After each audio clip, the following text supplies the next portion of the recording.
Gongo.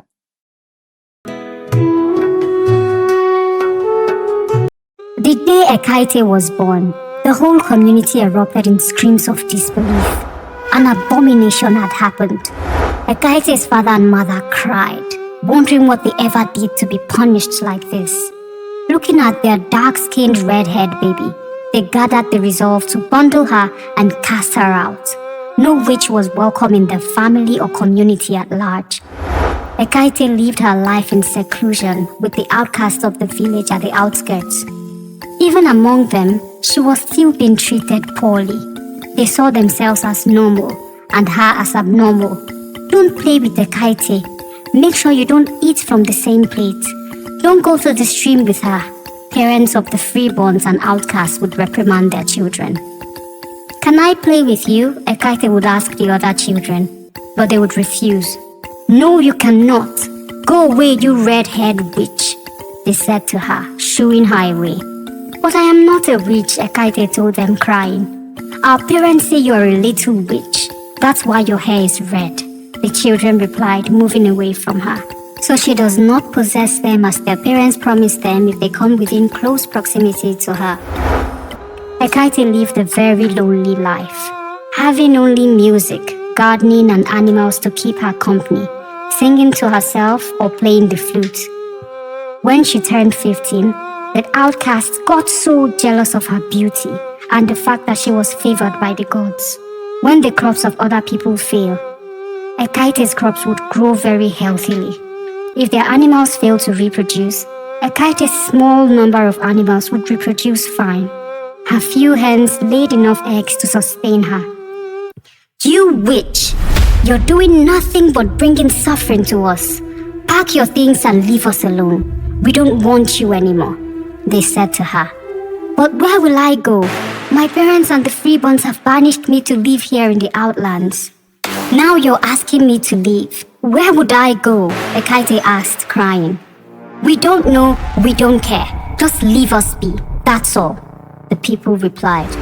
This loneliness and solitude are all she's ever known, and now they want to take it from her too. So Ekaite packed her flute, took her animals, took her belongings, and moved away from the outlands. She walked a few miles into the forest and saw a little hut with a rising smoke. She summoned courage and walked to the hut. It was getting dark and she needed somewhere to pass the night. Knock, knock, Ekaite said as she got to the hut. There was no reply.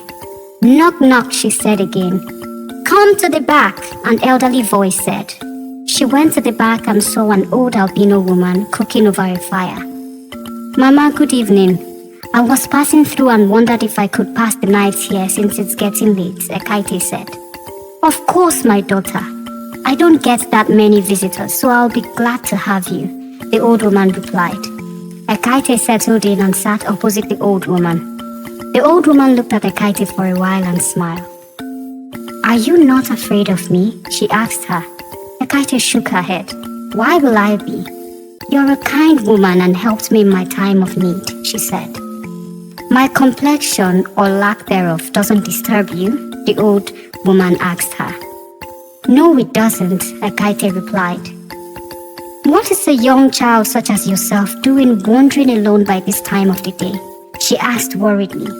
Ekaite told her about how her parents and village accused her of being a witch, abandoned and ostracized her because of her red hair.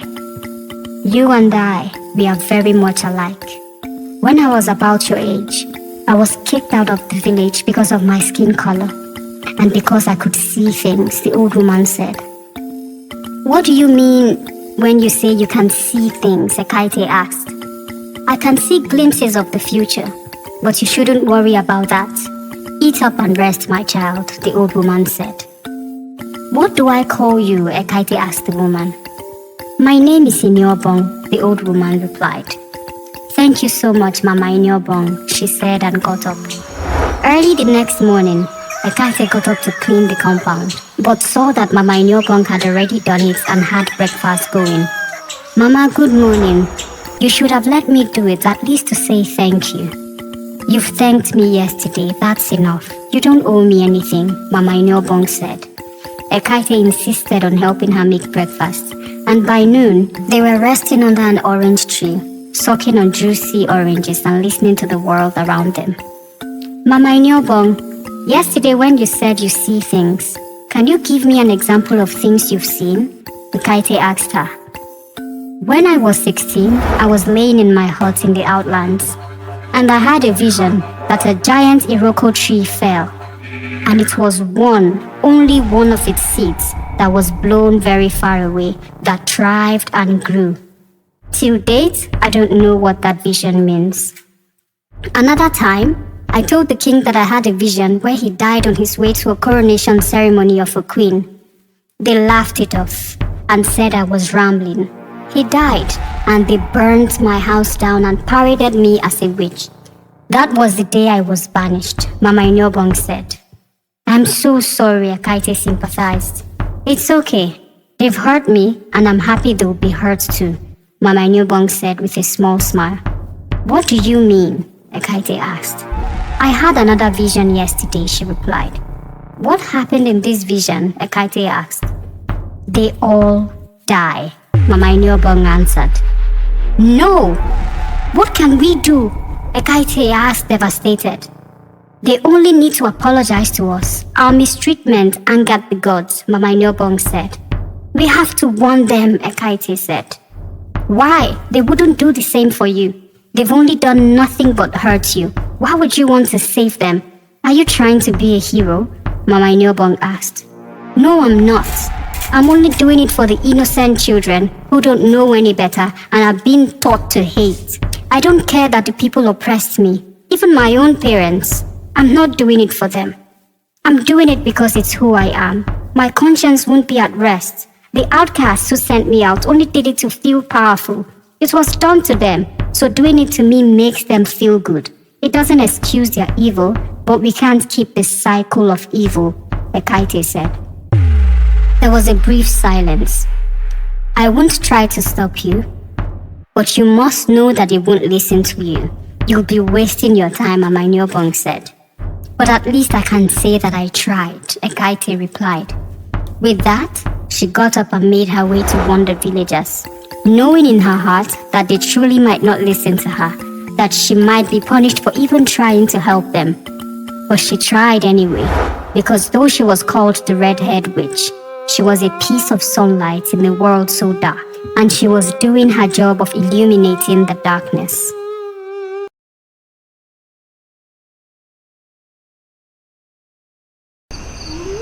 It was almost midnight and it was very, very quiet.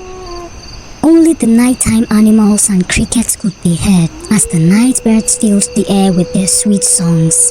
The crystal clear river gleamed in all its glory under the smile of the full moon. The owl begins its number, that song that's well known as the music of death. Its hooting went on for a while and seemed to be louder in the silence. Sitting at the entrance to the kitchen, Somadina listened to the owl as he stared at all of the sympathizers who ran into the compound after his father's shrill cry. They spoke in hushed tones while sobbing and endlessly saying sorry while consoling his father. In that moment, his world flashed before his eyes.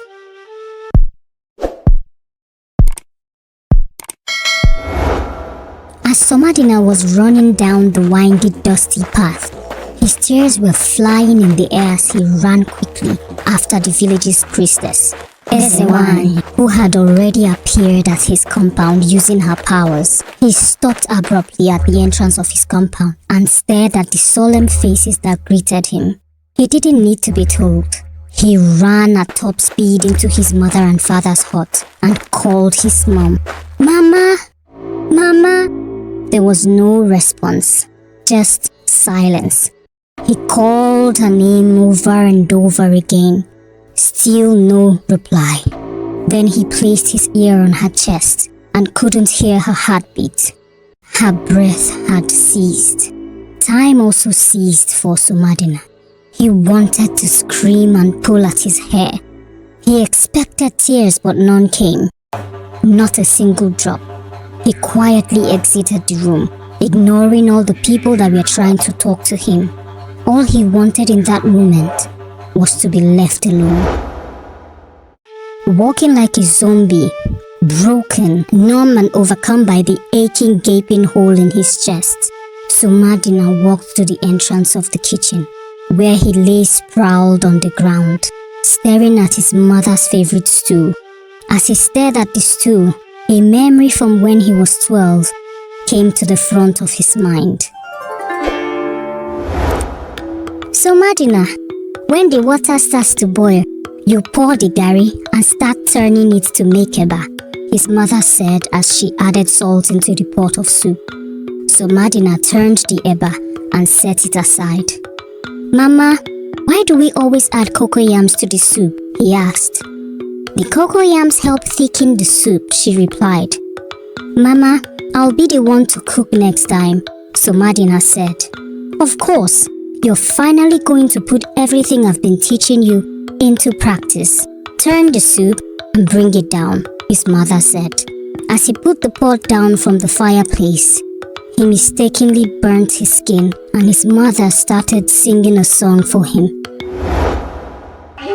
He realized his mother will never sing to him again. The realization hit him once again. His mother is dead. He could see his world fall apart. It was as clear as day. His nightmares began. It was a good thing he forgot to lock the door of his hut that night. His father barged in, alerted by his scream, and shook Somadina like a rag doll. My child, please wake up. It's not real, you hear? It's just a dream. When Somadina finally woke up from this nightmare, it felt as though electricity was moving under his skin. His heart was beating so fast. Sounds sounded muffled, like he was having a swim in the village's stream. His head ached terribly, and his very red eyes released tears in rapid successions. He grabbed the wrapper he used to protect himself against the night's chill tightly, using it as an anchor to reel himself back into reality. The wrapper had belonged to his mother. My child, please, he heard his father plead with him. I don't want to lose you too. You are the only one I have left in this whole world. He held Somadina tightly to his chest, and Somadina could hear his quickened heartbeat. He looked up at his father's teary face and wiped it with the wrapper on his bed, his mom's favorite wrapper. Somadina hugged him back tightly. His father didn't leave until he felt Somadina was steady enough. After his father left his room, Somadina walked into the cold night, feeling the sting of the frigid air. He poured his heart out, crying silently, crying painfully. He touched the necklace his mother gave him as a gift affectionately, and the breeze blew past him like a kiss. Somadina could swear he heard his mother's voice say, "Oh Gadima, my child, it will be okay." Somadina slept off that night at his mother's graveside, but now he knew he was never alone, because she was always with him.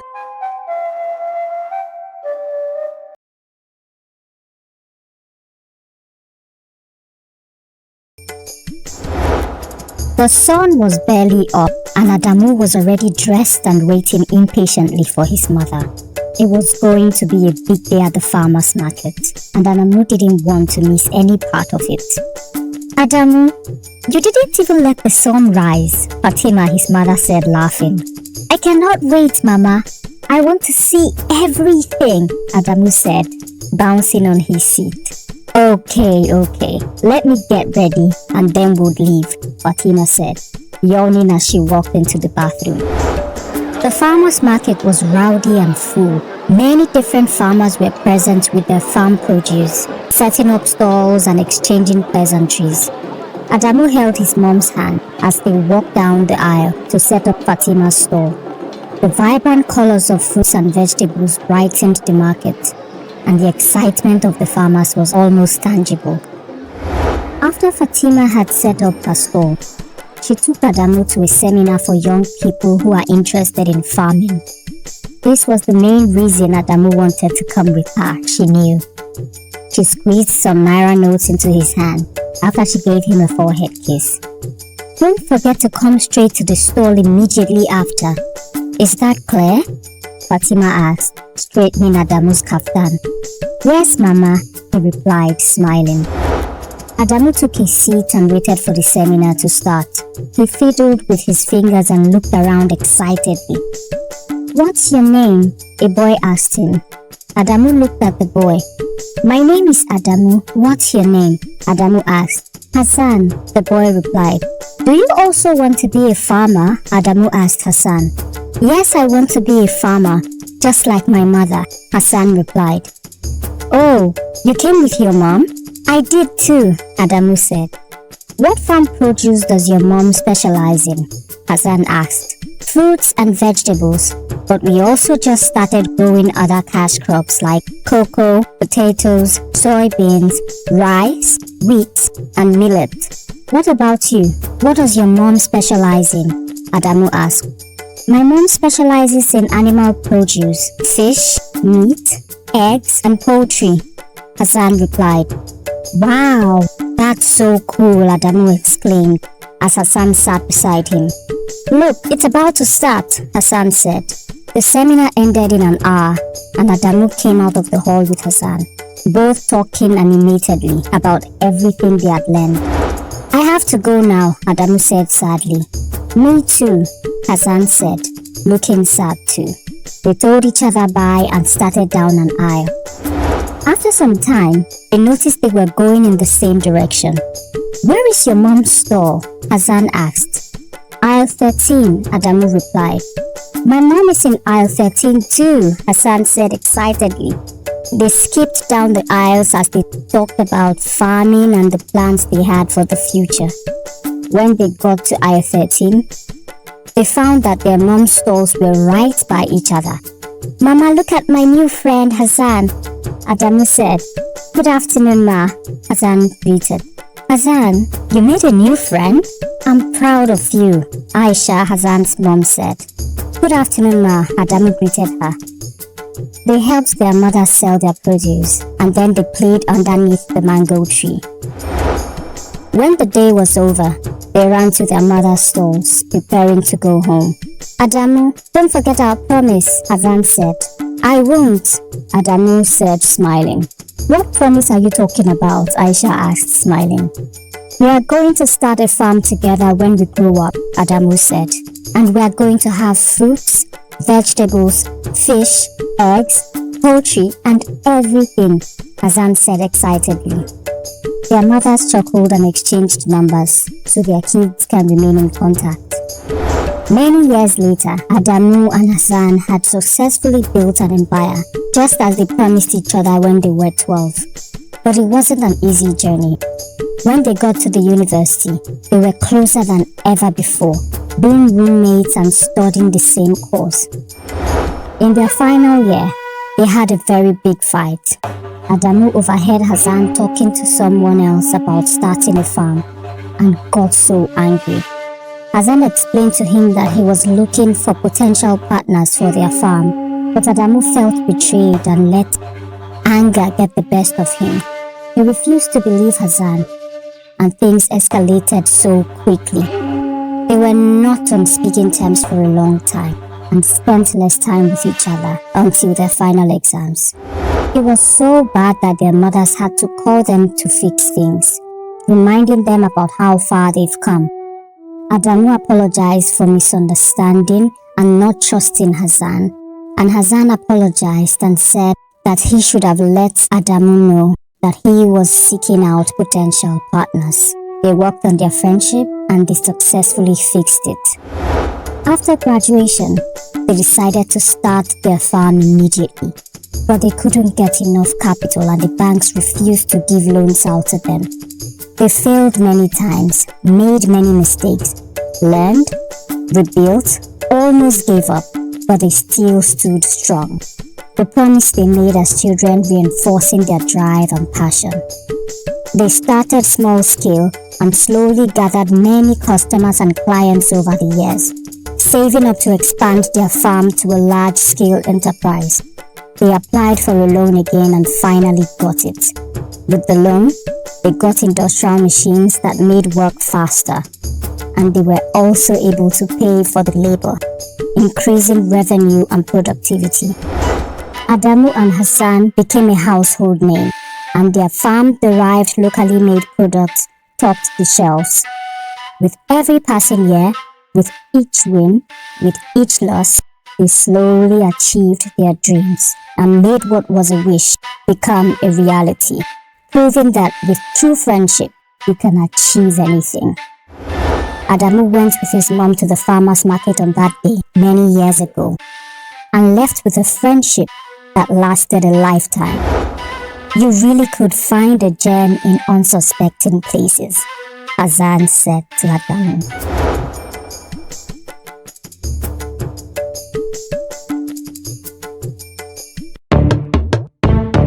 Gongo.